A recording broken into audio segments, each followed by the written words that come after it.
Mesdames et messieurs, il existe trois manières de mettre en place une autorité de protection des données à caractère personnel. La création ex nihilo, l'intérim et le greffage.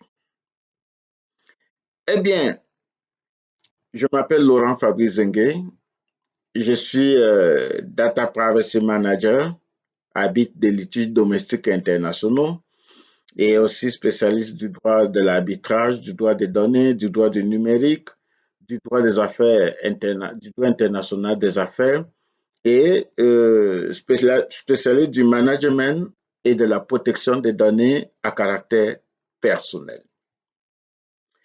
Alors, une fois, je vous avais parlé de cette affaire de trois manières de mettre en place une autorité de protection des données à caractère personnel. Aujourd'hui, je voudrais vous parler des cas particuliers des pays qui ont mis en place leur autorité de contrôle de la protection des données par voie de greffage. Ces pays-là sont la Côte d'Ivoire, l'Éthiopie, le Zimbabwe, l'Eswatini, la République démocratique du Congo, le Malawi, pour ne citer que cela. Alors, c'est quoi la méthode de création d'une autorité par greffage?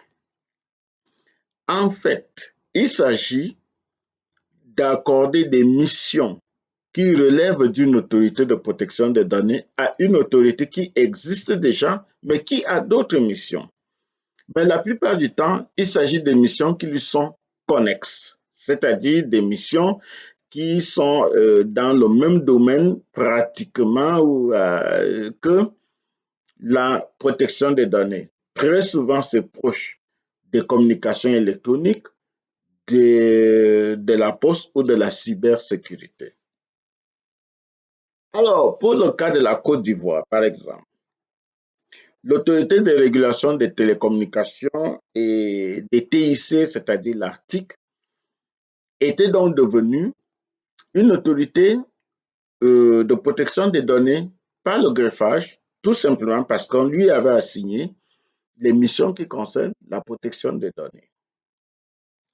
Le Zimbabwe aussi a procédé de cette façon-là avec le Postal and Telecommunications Regulatory Authority, l'Éthiopie aussi avec Ethiopian Communications Authority, les Swatini avec les Swatini Communications Commission, le Malawi avec le Malawi Communications Regulatory Authority, la République démocratique du Congo avec l'autorité de régulation de la poste et des télécommunications du Congo.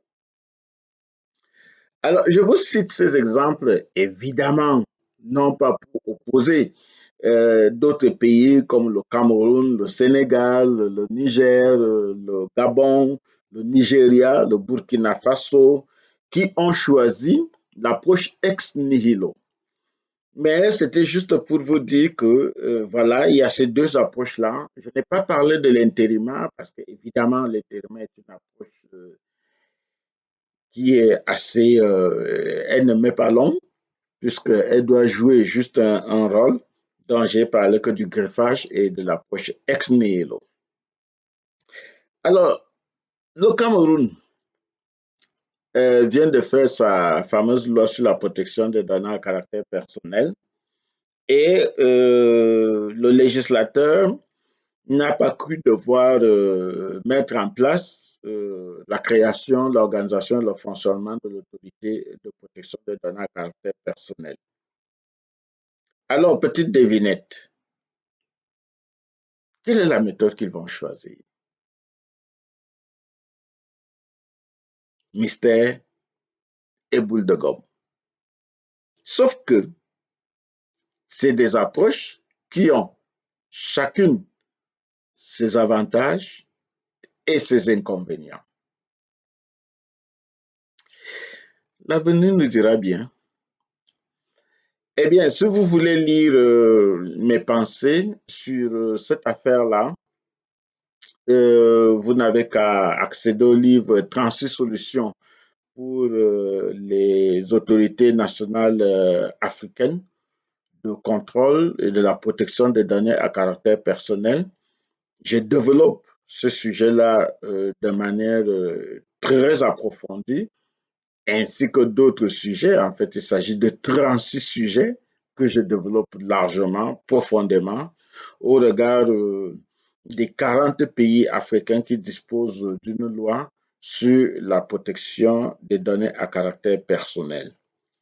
Autrement, donc, vous avez le lien du livre pour y accéder. Mais comme d'habitude, vous pouvez m'envoyer un message, je reçois vos messages, je réponds. Ceux qui ont un peu de temps, nous discutons, nous échangeons. Et voilà.